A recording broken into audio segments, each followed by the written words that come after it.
السلام علیکم ورحمۃ اللہ وبرکاتہ۔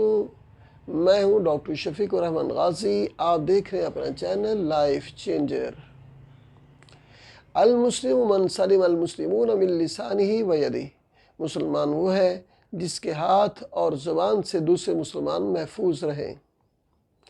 ناظرین، جناب رسول اللہ صلی اللہ علیہ وسلم کی حدیث شریف کا مفہوم ہے کہ جنت الفردوس میں دو قسم کے لوگ جائیں گے، ایک جن کے اخلاق عمدہ ہوں گے اور دوسری صفت ان کے اندر وہ ہوگی کہ وہ بخیل نہیں ہوں گے، سخی ہوں گے۔